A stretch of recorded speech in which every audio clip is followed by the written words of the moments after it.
இப்போ இந்த வீடியோவில் நம்ம எந்த மேட்சை பற்றி பார்க்க போகிறோம்னு பார்த்தீங்கன்னா Indian premier league 2020 match number 34 Delhi capitals versus Chennai super kings மேட்சோட ப்ரிவியூ தான் பார்க்க போகிறோம். இந்த மேட்ச் வந்து எங்கே நடக்க போகுதுன்னு பார்த்தீங்கன்னா ஷார்ஜாவில் இருக்கிற ஷார்ஜா கிரிக்கெட் ஸ்டேடியத்தில் தான் இந்த மேட்ச் வந்து நடக்க போகுது. அடுத்து இந்த மேட்சோட பிச் ரிப்போர்ட் பற்றி பார்ப்போம். இப்போ இந்த மேட்சோட பிச் ரிப்போர்ட் பற்றி பார்த்தோம்னா பிச்சை பொறுத்த வரைக்கும் ஒரு நல்ல பேட்டிங் ஃப்ரெண்ட்லி ட்ராக்காக தான் இருக்க போகுது. ஸோ நான் வந்து இங்கே வந்து பேட்டிங் ஃப்ரெண்ட்லி ட்ராக்குன்றதை விட இந்த ஒரு வெனியூ வந்து பேட்ஸ்மேனுக்கு உண்டான ஒரு வெனியூ அப்படின்னு சொல்லலாம். ஏன்னா ட்ராக் வைஸ் வந்து பார்த்தோம்னா எஸ் கண்டிப்பாகவே இந்த டோர்னமெண்ட் ஆரம்பிக்குள்ள ஓரளவுக்கு வந்து பார்த்தீங்கன்னா விக்கெட்டில் வந்து ஓரளவுக்கு ஷைனிங் இருந்தது. ஸோ அதனால் வந்து பார்த்தீங்கன்னா பேட்ஸ்மேனுக்கு ரொம்ப ஈஸியாகவே இருந்தது. பட் இருந்தாலும் நான் வந்து அப்போ வந்து என்னோட வீடியோவில் சொல்லிட்டு இருந்தேன். ஸோ ஷார்ஜாவை பொறுத்த வரைக்கும் எப்பயுமே ஸ்பின்னர்ஸ்க்கு அங்கே டேர்ன் இருக்கும். ஸோ டேர்ன் இல்லாமலாம் இருக்காது. பட் இருந்தாலும் அது அட்வான்டேஜ் வந்து ஓவராக வந்து பேட்ஸ்மேனுக்கு இருந்ததுனால ஸோ அது வந்து பார்த்தீங்கன்னா மறைஞ்சிருச்சு. பட் இருந்தாலும் இப்போ வந்து பார்த்தீங்கன்னா ஓரளவுக்கு கணிச்சிருக்காங்க. ஸோ ஸ்பின்னர்ஸை பொறுத்த வரைக்கும் கண்டிப்பாக இங்கே வந்து ட்ராக் வைஸ் வந்து சப்போர்ட் இருக்குது. பட் இருந்தாலும் அதை வச்சுக்கிட்டு அவங்களால விக்கெட்ஸ் எடுக்க முடியுமான்னு கேட்டிங்கன்னா கொஞ்சம் வந்து எபிலிட்டியோட போட்டால் மட்டும்தான் விக்கெட் எடுக்க முடியும். ஏன்னா இங்கே மிஸ் டைம் ஆனாலுமே 6 போகக்கூடிய ஒரு சின்ன கிரவுண்ட் வந்து பார்த்தீங்கன்னா ஷார்ஜான்றதுனால கண்டிப்பாக அந்த லைன் அண்ட் லென்த் ப்ளஸ் வந்து பார்த்தீங்கன்னா அவங்களோட எபிலிட்டி ஒரு பெரிய எக்ஸாம்பிளாக சொல்லலாம். ஸோ போன மேட்ச் கடைசியாக நடந்த மேட்ச் வந்து RCB Kings eleven Punjab. So இந்த இடத்துல தான் வந்து பார்த்தீங்கன்னா நடந்தது. அதில் முருகன் அஸ்வின் எந்த அளவுக்கு சூப்பராக போட்டிருந்தாரு, ரவி பிஷ்னாய் வந்து பார்த்தீங்கன்னா அவ்வளோ சூப்பராக போட்டிருந்தாரு. ஸோ இந்த மாதிரி வந்து பார்த்தீங்கன்னா அந்த எபிலிட்டி இருக்கணும். ஒரு நல்ல லைன் அண்ட் லென்த் போட்டாங்கன்னா ஸோ கண்டிப்பாக பர்ச்சேசிங் வந்து ஸ்பின்னர்ஸ்க்கு விக்கெட் பர்ச்சேசிங் இருக்குது. அட் த சேம் டைம் சீமர்ஸ்க்கு வருவோம். சீமர்ஸை பொறுத்த வரைக்குமே ஜஸ்ட்டு வந்து பார்த்தீங்கன்னா பேஸ் இருக்கணும். கண்டிப்பாகவே வந்து பார்த்தீங்கன்னா இங்கே வந்து பேஸ் இருந்தே ஆகணும் சீமர்ஸை பொறுத்த வரைக்கும். அதுவும் இல்லாமல் ஒரு பேக் ஆஃப் குட் லென்த்னு சொல்லுவாங்க. அதில் வந்து பார்த்தீங்கன்னா பேஸ் நல்லா அடிச்சாங்கன்னா கண்டிப்பாக பேட்ஸ்மேன் ட்ரபிள் ஆகிறதுக்கு ஒரு வாய்ப்பு இருக்குது. மேபி அந்த பாலை விரட்டிட்டு போனாங்கன்னா பேட்ஸ்மேன் ஒரு டாப் பேஜாக விக்கெட் ஆகிறதுக்கு ஒரு வாய்ப்பு இருக்குது. மேபி அது வந்து ஒரு திக்கி ஷெஜ்ஜாக இருந்ததுன்னா அது 6 போகவும் வாய்ப்பு இருக்குது. ஸோ இந்தமாதிரி நிறைய விதத்தில் இருக்குது. பட் இருந்தாலும் ரன் கண்ட்ரோல் பண்ணால் சீமர்ஸை பொறுத்த வரைக்கும் கண்டிப்பாகவே அந்த ஒரு விஷயம், அதாவது ஷார்ட் ஆஃப் குட் லென்த் இல்லைனா வந்து பேக் ஆஃப் த லென்த்னுவாங்க. ஸோ அந்த ஒரு லென்த்தில் ஒரு நல்ல எக்ஸ்ட்ரா பேஸ் வச்சு போட்டாங்கன்னா ஸோ கண்டிப்பாக பேட்ஸ்மேன் கொஞ்சம் வந்து ட்ரபிள் ஆகிறதுக்கு ஒரு வாய்ப்பு இருக்குது. ஸோ மற்றபடி பேட்ஸ்மேனை பற்றி நான் வந்து சொல்லவே தேவை. ஸோ அவங்கள பொறுத்த வரைக்கும் ஒன்றுமே இல்லை, ஓவர் ஹிட் பண்ணாமல் ஜஸ்ட்டு வந்து ஒரு டீசெண்டான டைமிங் பண்ணாவே பவுண்டரியை கிளியர் பண்ணிடலாம் பேட்ஸ்மேனால். ஸோ இந்த ஒரு தப்பு வந்து நீங்கள் பார்த்த மாதிரி இருக்கும். அது வேறு எங்கேயுமே இல்லை. கொல்கத்தா பஞ்சாப் மேட்ச்சில் நீங்கள் பார்த்துருந்தாலும் தெரிஞ்சிருக்கும். சாரி பஞ்சாப்ன்ட்டு பெங்களூர், கொல்கத்தா பெங்களூர் மேட்ச்சில் வந்து பார்த்துருந்தாலும் தெரிஞ்சிருக்கும்.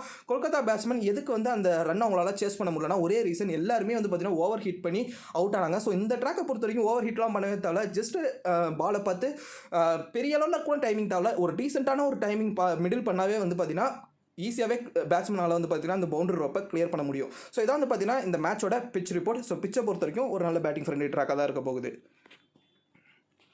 அடுத்து டெல்லி கேபிட்டல்ஸோட ப்ராபபிள் பிளேயிங் டவுன் பார்ப்போம்.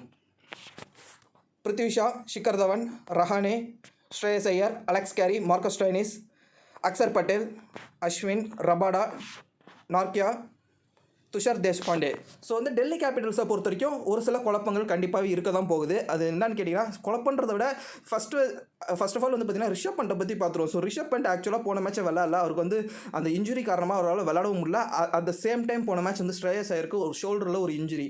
ஸோ இப்போ தான் வந்து பார்த்தீங்கன்னா மெயினான ஒரு குழப்பமே ஏற்பட போகுது. ஏன்னா ஆல்ரெடி ரிஷப் பண்ட்டுக்கு இன்ஜுரின்றதுனால ஹெட்மேரான ஒரு நல்ல பிளேயர் வந்து பார்த்தீங்கன்னா இங்கே வந்து விளையாட முடியல டீமுக்குள்ளே. ஸோ அவருக்கு பதிலாக கேரி வர வேண்டியதாக இருக்குது. ஸோ கேரி நல்ல பிளேயர் தான். பட் இருந்தாலும் அவர் வந்து லோயர் மிடில் ஆடுற கொஞ்சம் வந்து டைம் எடுத்துப்பார். ஸோ இன்ஸ்டண்ட்டாக வந்து பார்த்தீங்கன்னா அவரால் ஹார்ட் ஹிட் பண்ணி ஆட முடியாது. மேபி ஒன் டே இருந்தால் கரெக்டாக இருந்திருக்கும்.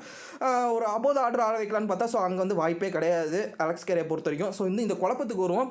ஸோ ஸ்ரேயஸ் ஐயர் இந்த மேட்ச் விளையாடுவாரா இல்லையான்றது இன்னும் கன்ஃபர்மேஷன் ஆகலை. பட் இருந்தாலும் அவர் வந்து விளையாடி தான் எனக்கு தெரிஞ்சு ஆகணும். ஓரளவுக்கு வந்து பார்த்தீங்கன்னா நல்லா இருக்கிற மாதிரி தான் தெரியுது அவரோட ஃபிட்னஸ் வந்து பார்த்தீங்கன்னா. பட் இருந்தாலும் வந்து கன்ஃபர்மேஷன் இன்னும் ஆகலை. At the same time Rishabh பண்ட்டை பொறுத்த வரைக்கும் ஓரளவுக்கு வந்து பார்த்தீங்கன்னா ஃபிட்னஸ் டெஸ்ட்டில் ஒரு சில பேண்டெல்லாம் வந்து பார்த்தீங்கன்னா போட்டுட்டு ஒரு நல்ல ஒரு ஸ்பிரிட் காமிச்சார். ஸோ அப்படின்ற மாரி வந்து பார்த்தீங்கன்னா சொல்கிறாங்க ரிப்போர்ட்ஸில். பட் இருந்தாலும் அது எந்த அளவுக்கு வந்து பார்த்தீங்கன்னா அவர் வந்து பிளேயிங் லெவலில் இடம் பிடிக்கிறதுக்கு யூஸ் ஆகும் அப்படின்னு தெரில. ஏன்னா வந்து பார்த்தீங்கன்னா இப்போ ரிஷப் பண்ட் போனதுனால ஹெட்மேர்ன்ற ஒரு பிளேயருக்கும் இடம் இல்லை. ஆல்ரெடி ஒரு பெஸ்ட்டான ஒரு பிளேயர் வெளியே போயாச்சு மிடில் ஆர்டரில்.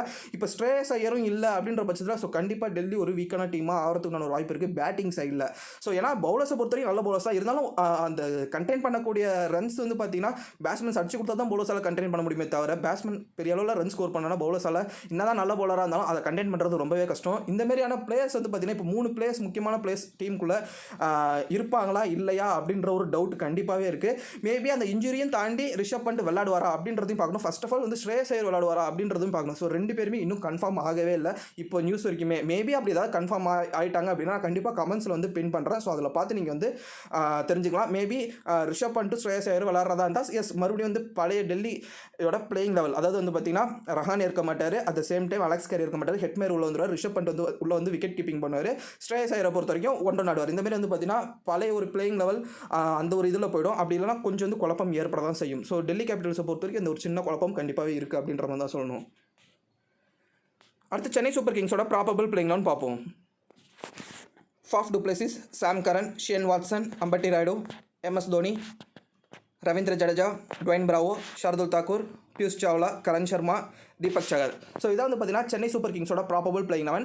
ஸோ சென்னையை பொறுத்த வரைக்கும் ஏதாவது சேஞ்சஸ் இருக்குமான்னு கேட்டிங்கன்னா மேபி ஒரு சேஞ்ச் இருக்கிறதுக்கு ஒரு வாய்ப்பு இருக்குது. அது என்னன்னு கேட்டிங்கன்னா பியூஷ் சாவ்லா. ஸோ பியூஷ் சாவ்லாக்கு பதிலாக வந்து பார்த்தீங்கன்னா மேபி ஒரு பேட்ஸ்மேனுக்கு போகிறதுக்குனான ஒரு வாய்ப்பு இருக்குது, இல்லை மேபி வந்து பார்த்தீங்கன்னா அன்சேஞ்சாக போகிறதுக்கு ஒரு வாய்ப்பு வந்து பார்த்தீங்கன்னா இருக்குது. ஏன்னா ஷார்ஜான்றதுனால ஒரு எக்ஸ்ட்ரா பவுலர் விளாண்டாங்கன்னா ப்ளஸ்ஸாக இருக்கும் அப்படின்னு எல்லா ஒரு கேப்டன் மீன் நினைக்கிற ஒரு ஃபீலிங் தான்.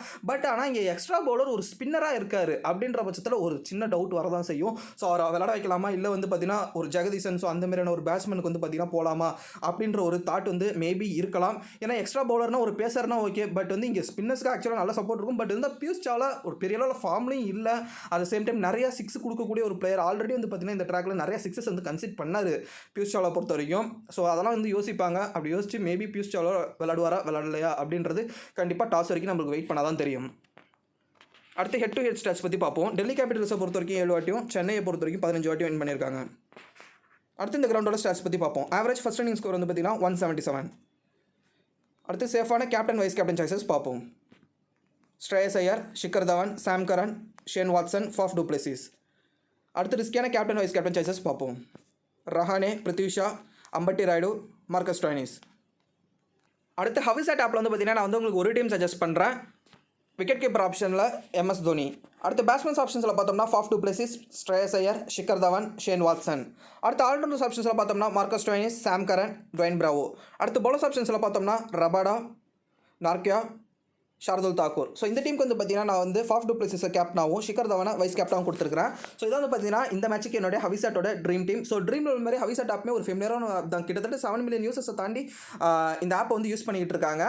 இந்த ஆப்போட பிராண்ட் அம்பாசடர் வந்து பார்த்தீங்கன்னா கேரன் போலார்ட், சங்ககாரா, அந்த சேம் டைம் வந்து பார்த்தீங்கன்னா இர்ஃபான் பதான். ஸோ இவங்க 3 பேருமே இந்த ஆப்புக்கு ஒரு பிராண்ட் அம்பாசடராக இருக்காங்க. ஸோ நீங்கள் தைரியமாக இந்த ஆப் வந்து ட்ரை பண்ணி பார்க்கலாம். இந்த ஆப்போட டவுன்லோட் லிங்க் வந்து பார்த்தீங்கன்னா நான் வந்து கீழே டிஸ்கிரிப்ஷனில் கொடுத்துருக்கிறேன், மறக்காமல் டவுன்லோட் பண்ணி பாருங்கள். அடுத்து ட்ரீம் லெவலில் நான் உங்களுக்கு 2 டீம் சஜஸ்ட் பண்ணுறேன். இப்போ டீம் 1 பார்ப்போம். விக்கெட் கீப்பர் ஆப்ஷனில் MS Dhoni. So wicket keeper ஆப்ஷனை பொறுத்த வரைக்கும் ஒரு டிஃபால்ட்டான ஆப்ஷனாக கேட்டிங்கன்னா கண்டிப்பாகவே இப்போதைக்கு வந்து பார்த்தீங்கன்னா நான் வந்து டிஃபால்ட்டான ஒரு ஆப்ஷன் அப்படின்றத தான் சொல்லுவேன். இன்னொரு விக்கெட் கீப்பர் அலெக்ஸ் கேரி இருக்காரு. ஸோ அவர் நீங்கள் எடுக்கலாமா வேணாமான்னு கேட்டிங்கன்னா நீங்கள் வந்து அவர் கிராண்ட் லீகில் தோனியை வச்சு அவரையும் நீங்கள் வந்து கூட சேர்த்து வச்சு வந்து பார்த்தீங்கன்னா ட்ரை பண்ணலாம். ஸோ அவர் மட்டும் தனியாக எடுத்து ட்ரை பண்ணுறது பெரிய அளவில் ப்ளஸ்ஸாக இருக்குமான்னு எனக்கு வந்து பார்த்தீங்கன்னா தெரியல அப்படின்ற மாதிரி தான் சொல்லணும். அட் த சேம் டைம் நான் ஏன் வந்து இப்போதைக்கு தோனி வந்து டிஃபால்ட்டான ஆப்ஷன் சொன்னேன்னு கேட்டிங்கன்னா உங்களுக்கே தெரிஞ்சிருக்கும், நான் முன்னாடியே சொன்னது தான். ரிஷப் பண்டை பொறுத்த வரைக்கும் இந்த மேட்ச் விளாடுவாரா என்னன்னு தெரியல. ஸோ ஏன்னா அவரோட ஃபிட்னஸ் டெஸ்ட்லாம் வந்து பார்த்தீங்கன்னா ஓரளவுக்கு வந்து பார்த்தீங்கன்னா குட் அப்படின்ற மாதிரி தான் வந்து பார்த்தீங்கன்னா இருக்குது இப்போதைக்கு. ஏன்னா அவர் அது மட்டும் இல்லாமல் டெல்லி கேபிட்டல்ஸை பொறுத்த வரைக்கும் ஆல்ரெடி இன்ஜுரிஸ் இருக்குதுன்றதுனால ஸோ அந்த இன்ஜுரியும் தாண்டி அவரை விளாட வச்சாலும் வைப்பாங்க மேபியா. ஸோ அப்படி இருக்கும் பட்சத்தில் கண்டிப்பாக என்ன கேட்டிங்கன்னா நான் வந்து ரிஷப் பண்ணிட்டு தான் வந்து டிஃபால்ட்டான ஒரு சாய்ஸ் அவர் இருந்தாருன்னா. ஏன்னா அவர் வந்து அபோத ஆர்டர் விளாட்றாருன்னாக்குள்ள நல்ல ஃபார்ம்லேயும் இருக்காரு. ப்ளஸ் தோனியை பொறுத்த வரைக்கும் அபோத ஆர்டர் வந்து பார்த்தீங்கன்னா விளாடுவாரா இல்லையான்றது ஸோ கண்டிப்பாக அது வந்து ஒரு பெரிய ஒரு கேள்விக்குறி அப்படின்ற மாதிரி தான் சொல்லணும். பட் ரிஷப் பண்ணிட்ட பொறுத்த வரைக்குமே எஸ் அஃப்கோர்ஸ் கண்டிப்பாக விளாடுவார். அட் த சேம் டைம் வந்து பார்த்தீங்கன்னா இங்கே இன்னொரு விஷயம் இருக்குது. ரிஷப் பண்ணிட்டு வந்து மேபி விளாண்டாருன்னா அவர் ஏன் பிக் பண்ணுன்றது ஒரு ஷார்ட்டர் பவுண்டரிஸ் ஒரு லெஃப்ட் ஹேண்ட் பேட்ஸ்மேன். ஸோ இதுவே வந்து பார்த்தீங்கன்னா பெரிய advantage. At the same time CSK bowlers கிட்ட யாருக்கிட்டையுமே வந்து பார்த்தீங்கன்னா பெரிய அளவில் இல்லை. ஸோ அவர் கண்டிப்பாக வந்து ஒரு பொழக்கிறதுக்கு உண்டான ஒரு வாய்ப்பு இருக்குது அப்படின்ற மாதிரி தான் சொல்லணும். பட் ஆனால் இதுக்கெல்லாம் முன்னாடி அவர் வந்து பார்த்தீங்கன்னா விளையாடணும். ஸோ அப்படி அவர் இல்லை அப்படின்ற பட்சத்தில் தோனியை பொறுத்த வரைக்கும் இந்த மேட்ச்சுக்கு ஒரு டிஃபால்ட்டான ஒரு ஆப்ஷன் அப்படின்ற மாதிரி தான் சொல்லுவேன். அடுத்து பேட்ஸ்மேன்ஸ் ஆப்ஷன்ஸில் பார்ப்போம். Shreyas Iyer, Shikhar Dhawan, Faf du Plessis, Shane Watson. அடுத்து ஆல்ரவுண்டர்ஸ் ஆப்ஷன்ஸில் பார்த்தோம்னா Stoinis, Sam Curran, Dwayne Bravo. அடுத்து பவுலர்ஸ் ஆப்ஷன்ஸில் பார்த்தோம்னா Nortje, Rabada, Shardul Thakur. So இந்த டீமுக்கு வந்து பார்த்தீங்கன்னா நான் வந்து ஃபாஃப் டு பிளேசிஸை கேப்டனாகவும் ஷிக்கர் தவானை வைஸ் கேப்டனாகவும் கொடுத்துருக்கிறேன். ஃபஸ்ட்டு ஃபாஃப் டு பிளேசிஸை கேப்டனாக கொடுத்த ரீசன் ஸோ ஃபாஃப் டு பிளேசிஸை பொறுத்த வரைக்குமே கடந்த ஒரு 2-3 மேட்ச் அவர்கிட்ட இருந்து சரியான பர்ஃபார்மன்ஸ் ஆக்சுவலாக வரவே இல்லை. ஸோ அதுவே வந்து பார்த்தீங்கன்னா ஒரு பெரிய ரீசனாக இருந்தது இந்த மேட்ச்சுக்கு கேப்டனாக கொடுக்குறது. அதுவும் இல்லாமல் ஓப்பன் பண்ணுறாருன்னா கூட ஆப்பர்ச்சுனிட்டி வைஸ் சொல்லவே தேவை. அதுவும் இல்லாமல் என்ன கேட்டிங்கன்னா இப்போ வரைக்குமே நான் வந்து ஃபாஃப் டு பிளேசிஸை ஒரு நல்ல ஒரு ஆங்கரிங் இன்னிங்ஸ் ஆடக்கூடிய பிளேயராக தான் பார்க்குறேன். அதை விட்டுட்டு தேவையில்லாமல் அவர் வந்து பார்த்தீங்கன்னா அடிச்சு ஆட தேவை. பட் இருந்தாலும் போன மேட்ச் அவர் அவுட் ஆனது ஒரு நல்ல டெலிவரி அப்படின்ற மாதிரி தான் வந்து சொல்லுவேன். ஸோ அதில் அதில் வந்து எந்த மாதிரியான பேட்ஸ்மேனுமே அந்த டெலிவரியில் வந்து பார்த்தீங்கன்னா அவுட் ஆக தான் செய்வாங்க. ஸோ அந்த மாதிரியான ஒரு டெலிவரி அவுட் ஆனது அப்படின்றதுனால பெரிய அளவில் வந்து பார்த்தீங்கன்னா நான் வந்து ஒஸ்ட்டு அப்படின்ற மாதிரி வந்து பார்த்தீங்கன்னா சொல்ல மாட்டேன். பட் அதுக்கு முன்னாடி நடந்த மேட்சஸில் கண்டிப்பாகவே அவர் வந்து ஒஸ்ட்டான ஒரு திங்கை தான் பண்ணார். அதாவது ஷேன் வாட்சன் மாரி அடித்து ஆடக்கூடிய ஒரு பேட்ஸ்மேன் இருக்கக்குள்ள இந்த மாதிரியான ஒரு எபிலிட்டி இருக்கக்கூடிய பேட்ஸ்மேன் எதுக்கு தேவையில்லாமல் அந்த ஒரு பாயிண்ட் ஆஃப் வியூலேருந்து அவர் ஆடணும். ஸோ அவர் எதுக்கு அடித்து ஆடணும்? அவர் ஆங்கர் இன்னிங்ஸ் ஆடுறதுக்கு தான் அந்த டீமில் இருக்கார். ஸோ அவர் டாப் ஆர்டரில் இறக்கி விட்டு முடிஞ்ச வரைக்குமே கேரி பண்ணிட்டு போகிறதுக்கு தான். ஸோ ஷேன் வாட்சன் தான் வந்து பார்த்தீங்கன்னா ஆக்சுவலாக ஸ்ட்ரைக் எடுத்து கொஞ்சம் வந்து பார்த்தீங்கன்னா ஹார்ட் ஹிட் பண்ணி ஆடணும். பட் இருந்தாலும் அப்படியே ஆப்போசிட்டாக வந்து பார்த்தீங்கன்னா ஃபாஃப் டு பிளேசிஸ் பண்ணார். அதுவும் இல்லாமல் அந்த 2 மேட்சுமே தேவையில்லாமல் விக்கெட்டையும் விட்டுருந்தார். ஸோ அதுதான் வந்து பார்த்தீங்கன்னா எனக்கு மெயின் ரீசன் இந்த மேட்ச் வந்து அவர் கேப்டனாக கொடுக்குறது. அதாவது இந்த பர்ஃபார்மன்ஸ் இல்லை கடைசி ஒரு 2-3 மேட்சாக. ஸோ மேபி பெஸ்ட்டான பர்ஃபார்மன்ஸ் கொடுத்துருக்கலாம். இது ஆக்சுவலாக ஃபஸ்ட் ரீசன். ரெண்டாவதாக இருக்கிறது தான் முக்கியமான ரீசன். ஸோ டெல்லி சைடுன்னு வந்தோம்னா கண்டிப்பாகவே 2 ஃபாஸ்ட் பவுலர்ஸ் தான், அதுவும் தி பெஸ்ட்டாக போட்டுட்ருக்காங்க. அது யாருன்னு கேட்டிங்கன்னா ரபாடா அண்ட் நார்க்கியா. ஸோ இவங்க 2 பேருமே சவுத் ஆஃப்ரிக்கன்ஸ். ஸோ இவங்க 2 பேரோட பாலும் ஏகப்பட்ட இது வந்து பார்த்தீங்கன்னா அவர் வந்து நெட்ஸில் வந்து பார்த்தீங்கன்னா பார்த்துருப்பார் ஃபாஃப் டு பிளேசிஸை பொறுத்த வரைக்கும். ஏன்னா அவர் வந்து சவுத் ஆஃப்ரிக்கா தான் அவருமே. ஸோ மேபி அவங்க 2 பேரை எப்படி வந்து கவுண்டர் அட்டாக் பண்ணுறது அப்படின்ற ஒரு ட்ரிக்கு கூட மேபி அவருக்கு தெரிஞ்சிருக்கலாம். இல்லை வந்து அவரை பொறுமையாட்டு நீங்கள் அதுக்கப்புறம் கேட்கலாம். அதுக்கப்புறம் அஸ்வின் இருக்கார், ஸோ அக்சர் பட்டேல் இருக்கார். ஸோ இவங்கள மாரி அவர் டார்கெட் பண்ணாங்களா அப்படின்னு கேட்டிங்கன்னா எஸ் கண்டிப்பாக பண்ணுறதுக்கு வாய்ப்பு இருக்குது. பட் இருந்தாலும் ஸ்பின்னை வந்து ரொம்ப ரொம்ப டீசெண்டாக ஆடக்கூடிய ஃபாரின் பேட்ஸ்மேனில் ஒரு சில ஃபாரின் பேட்ஸ்மேன்லாம் ஃபாஃப் டு பிளேசிஸும் ஒருத்தர் அப்படின்றதுனால. ஸோ டெல்லி கேபிட்டல்ஸை பொறுத்த வரைக்கும் அதிகமாக வந்து ஆப்போனன்ஸுக்கு ட்ரபிள் கொடுத்த 2 பேர் ரபாடா அண்டு நார்க்கியா. ஸோ அவங்க 2 பேருமே ஃபாஃப் டு பிளேசிஸ்க்கு ட்ரபிள் கொடுப்பாங்களா அப்படின்றது கொஞ்சம் வந்து லாஜிக் வைஸ் யோசிச்சு பார்க்கணும். ஏன்னா நிறைய நெட்ஸில் ஆடி இருப்பாருன்றதுனால ஸோ அவருக்கு தெரியும் ஸோ இவங்க பால் எப்படி இருக்கும், ஸோ எப்படி ஆடலாம் அப்படின்ற ஒரு தாட் வந்து பார்த்தீங்கன்னா அவருக்கு இருக்கலாம். ஸோ மேபி அதை கவுண்டர் அட்டாக் பண்ணி ஆட்டானா ஒரு நல்ல ஸ்கோர் வந்து பார்த்தீங்கன்னா ஃபாஃப் டு பிளேசிஸ் அடிப்பார் இப்படின்ற ஒரு தாட்டில் தான் நான் வந்து பார்த்தீங்கன்னா ஃபாஃப் டு பிளேசிஸ்க்கு கேப்டன் சாய்ஸ் கொடுத்துருக்கிறேன். ஸோ அடுத்து வைஸ் கேப்டன் சாய்ஸ் வந்து பார்த்தீங்கன்னா வந்து ஷிக்கர் தவான் வந்து கொடுத்துருக்கிறேன். ஸோ என்ன கேட்டிங்கன்னா first of all vice captain choice வந்து பார்த்தீங்கன்னா நான் வந்து ஸ்ரேயஸ் ஐயருக்கு தான் கொடுப்பேன். பட் இருந்தாலும் இந்த மேட்ச் அவர் விளையாடுவாரா என்னன்ற ஒரு விஷயம் வந்து பார்த்தீங்கன்னா எனக்கு தெரியல. மேபி அப்படி விளையாண்டாருனா நான் கண்டிப்பாக ஸ்ரேயஸ் ஐயருக்கு தான் வைஸ் கேப்டன் சாய்ஸ் கொடுத்துருப்பேன். பட் இருந்தாலுமே வந்து பார்த்தீங்கன்னா பெரிய அளவில் வந்து பார்த்தீங்கன்னா டிசப்பாயின்மெண்ட் கிடையாது ஷிக்கர் தவானை பொறுத்த வரைக்கும். ஏன்னா கடந்த 2 மேட்சும் பார்த்தோம் அவரும் ஆங்கர் இன்னிங்ஸ் தான் வந்து பார்த்தீங்கன்னா ஆடுறாரு. அது மட்டும் இல்லாமல் தவானை பொறுத்த வரைக்கும் பெரிய அளவில் ஐசெட் படாத ஒரு பிளேயர்னு சொல்லிட்டு இருந்தேன். பட் வந்து இப்போ கடைசியாக 2 மேட்ச் வந்து பார்த்தீங்கன்னா அவர் நல்லா தான் ஆடி இருக்காரு. அதுக்கு முன்னாடி வந்து பார்த்தீங்கன்னா அவருக்கு நல்லா தான் ஆடி இருந்தார். பட் நல்லா ஸ்டார்ட் கிடச்சதை தவிர அதை கன்வெர்ட் பண்ண அவர் தவறிட்டார். அங்கே என்ன தப்பு பண்ணாரோ அதை அப்படியே இங்கே சரி பண்ணிட்டார். கடைசி 2 மேட்சுமே அதே நல்லா ஸ்டார்ட் கிடச்சது எல்லாமே பண்ணது. பட் ஆனால் இங்கே வந்து கன்வெர்ட் பண்ணிட்டார். ஸோ அதுதான் வந்து பார்த்தீங்கன்னா இங்கே ரீசன். எஸ் மேபி ஸ்ரேயஸ் ஐயரே இருந்தால் கூட நீங்கள் இந்த டீமுக்கு தாராளமாக நீங்கள் வந்து தவானை வைஸ் கேப்டனாக வச்சு கூட வந்து பார்த்தீங்கன்னா போகலாம். ஸோ இதான் வந்து பார்த்தீங்கன்னா ட்ரீம் லெவலில் என்னுடைய டீம் 1. அடுத்து டீம் 2 பார்ப்போம். ஸோ டீம் 1க்கும் டீம் 2க்கும் எந்த ஒரு வித்தியாசமும் இல்லை. ஜஸ்ட் நான் வந்து ஒரே ஒரு சேஞ்ச் தான் பண்ணது. என்னன்னு கேட்டிங்கன்னா சாம் கரனை வந்து பார்த்தீங்கன்னா நான் வந்து கேப்டன் சாய்ஸில் வச்சிருக்கிறேன். ஸோ மற்றபடி எந்த விதமான ஒரு சேஞ்சுமே கிடையாது. வைஸ் கேப்டன் கொண்டு நான் அப்படியே தான் போட்டிருக்கேன். மேபி நான் சொல்கிற மாதிரி ஸ்ரேயஸ் ஐயர் இருந்தார்னா இந்த 2 டீமில் ஏதாவது ஒரு டீமில் நீங்கள் வந்து ஸ்ரேயஸ் ஐயருக்கு வைஸ் கேப்டனாக கொடுத்து தாராளமாக நீங்கள் வந்து பார்த்தீங்கன்னா போகலாம். அட் த சேம் டைம் இன்னொரு சேஞ்ச் வந்து இந்த டீமில் நீங்கள் பண்ணணும் அப்படின்னு நினச்சிங்கன்னா நீங்கள் வந்து டுவைன் பிராவோவுக்கு பதிலாக ஒரு தீபக் சஹரை வந்து பார்த்தீங்கன்னா இங்கே ஆட் பண்ணலாம். பட் இருந்தால் தீபக் சஹரை பொறுத்த வரைக்கும் அவர் வந்து பவர் பிளேயில் கிட்டத்தட்ட 3 ஓவர் போட்டுருக்காரு. ஸோ போன மேட்ச் வந்து பார்த்தீங்கன்னா கிட்டத்தட்ட ஃபஸ்ட்டு 7 ஓவரில் அவரோட 4 ஓவர் வந்து பார்த்தீங்கன்னா தோனி வந்து முடிச்சிட்டாருனாக்குள்ள. ஸோ மோஸ்ட்லி டெத் ஓவரில் விக்கெட்ஸ் எடுக்கிறதுக்குண்டான ஒரு வாய்ப்பு வந்து பார்த்தீங்கன்னா எப்பயுமே அதிகமாக இருக்கும். ஸோ அந்த ஒரு காரணத்தால் தான் நான் வந்து டுவைன் பிராவோ இங்கே ப்ரிஃபர் பண்ணியிருக்கேன். மேபி 2 டீமுக்கும் ஒரு சில சேஞ்சஸ் நீங்கள் எதிர்பார்த்தீங்கன்னா அதாவது வந்து பார்த்தீங்கன்னா மேபி ஒரு சஹர் பர்ஃபார்ம் பண்ணிட்டாருனா என்ன பண்ணுறது அப்படின்னு உங்கள் தாட்டு தோணுச்சுன்னா நீங்கள் தாராளமாக இங்கே டுவைன் பிராவுக்கு பதிலாக நீங்கள் வந்து இங்கே தீபக் சஹரோட போகலாம். ஸோ இங்கே நான் வந்து பார்த்தீங்கன்னா நான் பண்ணியிருக்க ஒரே சேஞ்ச் கேப்டன் சாய்ஸ் வந்து சாம் கரன் கொடுத்துருக்கேன்.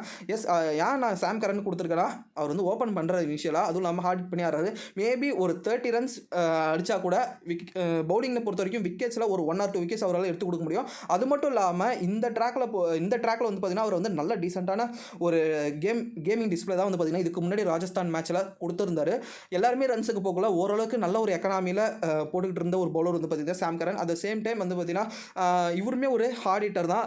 கிரவுண்டும் வந்து பார்த்தீங்கன்னா ஓரளவுக்கு சின்ன கிரவுண்டு அப்படின்னக்குள்ள மேபி ஓரளவுக்கு நல்ல ஒரு டீசெண்டான ஸ்கோரிங் ப்ளஸ் 1 or 2 விக்கெட்ஸ் எடுப்பார் அப்படின்றதுனால தான் நான் வந்து பார்த்தீங்கன்னா சாம் கரனுக்கு கேப்டன் சாய்ஸ் கொடுத்து இந்த டீம் எடுத்திருக்கேன். ஸோ 2 டீமுக்கும் ஒரு சேஞ்சுமே கிடையாது. ஜஸ்ட் நான் வந்து கேப்டனை மட்டும் தான் சேஞ்ச் பண்ணியிருக்கேன், மற்றபடி இல்லை. ஸோ அதேமாதிரி உங்களுக்கு சேஞ்சஸ் வேணும்னா என்ன பண்ணலாம் அப்படின்றது நான் சொல்லிட்டேன். ஸோ அப்புறம் இன்னொரு முக்கியமான விஷயம் இந்த மேட்சை பொறுத்த வரைக்கும் நீங்கள் ஷேன் வாட்சனை கேப்டனாக வச்சு கூட வந்து பார்த்தீங்கன்னா இந்த டீமை நீங்கள் வந்து கிராண்ட் லீக்கு எடுத்துக்கிட்டு போகலாம். ஏன்னா ஷேன் வாட்சனை பொறுத்த வரைக்கும் ஒரு நல்ல ஒரு பிக் ஹிட்டர். அதுவும் இல்லாமல் இப்போ வந்து இனிஷியலாக அவருக்கு வந்து ட்ரபிள் கிடையாது. அவர் வந்து 1 down இறங்குறான்றதுனால எஸ் ஓரளவுக்கு வந்து பார்த்தீங்கன்னா கொஞ்சம் வந்து ஃப்ரெஷ்ஷாக இது பண்ணுறதுக்கு ஒரு வாய்ப்பு இருக்கும். ஏன்னா ஓப்பன் பண்ணக்குள்ளே ஏகப்பட்ட பால் வந்து பார்த்தீங்கன்னா கண்ணாப்பினா ஸ்விங் ஆகும், இந்த மாதிரியான ஒரு விஷயம்லாம் இருக்குது. ஸோ அதெல்லாம் எதுவுமே இல்லாமல் ஓரளவுக்கு ஓகே, பால் கொஞ்சம் வந்து மினிமம் ஒரு 2 ஓவர் இருந்தாவே பால் வந்து பார்த்தீங்கன்னா எந்த ஒரு ரியாக்ஷனுமே கொடுக்க மாட்டேங்குது இந்த குக்கும்புரா பால். மேபி எஸ்ஜியாக இருந்ததுன்னா கொஞ்சம் வந்து பார்த்தீங்கன்னா இருந்திருக்கும். பட் இங்கே குக்கும்புரா பாலில் ஒன்றுமே வந்து பார்த்தீங்கன்னா இல்லை, ஃபஸ்ட்டு ஒரு 2-3 ஓவரில். ஸோ அதுக்கப்புறம் வந்தாருன்னா கண்டிப்பாக எஃபெக்டிவாக இருக்கிறதுக்கு ஒரு வாய்ப்பு இருக்குது. ஸோ அதனால் இந்த டீமில் கூட நீங்கள் வந்து பார்த்தீங்கன்னா ஜஸ்ட் வாட்ஸனை கூட நீங்கள் கேப்டனாக வச்சு தவான் ஸ்ரேயஸ் ஐயரை வைஸ் கேப்டனாக வச்சு கூட நீங்கள் இந்த டீமை கிராண்ட் லீக் கூட வந்து பார்த்தீங்கன்னா கொண்டு போகலாம். ஸோ இதான் வந்து பார்த்தீங்கன்னா ட்ரீம் லெவலில் என்னோட டீம். உங்களுக்கு இந்த 2 டீமே ஓகே நான் மட்டும் எடுத்துகிட்டு போங்க, அப்படி இல்லைனா வேண்டாம். நான் சொன்ன நியூஸஸ் அண்ட் பிளேஸ் டீடைல்ஸ் வச்சு நீங்களே ஒன்றா டீம் கிரியேட் பண்ணி கொண்டு போகிறது தான் உங்களுக்கு வந்து ஒரு பெஸ்ட்டான ஒரு சாய்ஸாக இருக்கும். ஸோ அந்த டீம்ஸ் ஏதாவது சேஞ்சஸ் இருந்ததுனால நான் வந்து லாஸ்ட் மினிட் அப்படியே நான் டெலிகிராம் சேனலில் ப்ரொவைட் பண்ணுவேன். என்னோட டெலிகிராம் சேனல் நேம் வந்து பார்த்தீங்கன்னா சுந்தர் ஆடம். என்னோட யூடியூப் சேனல் நேம் என்னமோ அதுதான் என்னோட டெலிகிராம் சேனல் நேமோ. நீங்கள் ஜஸ்ட் டெலிகிராம் ஆப்பை ஓப்பன் பண்ணிட்டு மேலே இருக்க சர்ச் பாரில் சுந்தர் ஆடம்னு கேப்ஸில் டைப் பண்ணுங்கள். அப்படி நீங்கள் டைப் பண்ணிங்கன்னா அங்கே வந்து பார்த்தீங்கன்னா சஜஷன் என்னோட சேனல் காமிக்கும். ஸோ அதில் கிளிக் பண்ணி என்னோட சேனலை ஃபாலோ பண்ணிங்க. ஸோ அவ்வளோதான் ஃப்ரெண்ட்ஸ் இந்த வீடியோ உங்களுக்கு கண்டிப்பாக யூஸ்ஃபுல்லாக இருக்கும்னு நினைக்கிறேன். அப்படி யூஸ்ஃபுல்லாக நினச்சிங்கன்னா இந்த வீடியோக்கு ஒரு லைக் கொடுங்க, ஷேர் பண்ணுங்கள். மறக்காமல் சுந்தர் ஆடம் சேனலை சப்ஸ்கிரைப் பண்ணுறங்க. கூட பக்கத்தில் இருக்க நோட்டிஃபிகேஷன் பெல் பட்டனையும் ப்ரெஸ் பண்ணுங்கள். அப்படி நீங்கள் ப்ரெஸ் பண்ணிங்கன்னா அங்கே 3 ஆப்ஷன் இருக்கும். அதில் ஆல்ன்ற ஆப்ஷன் நீங்கள் கிளிக் பண்ணிங்கன்னா நான் போடக்கூடிய வீடியோஸ் உங்களுக்கு நோட்டிஃபிகேஷனாக வந்துடும். Okay, bye friends.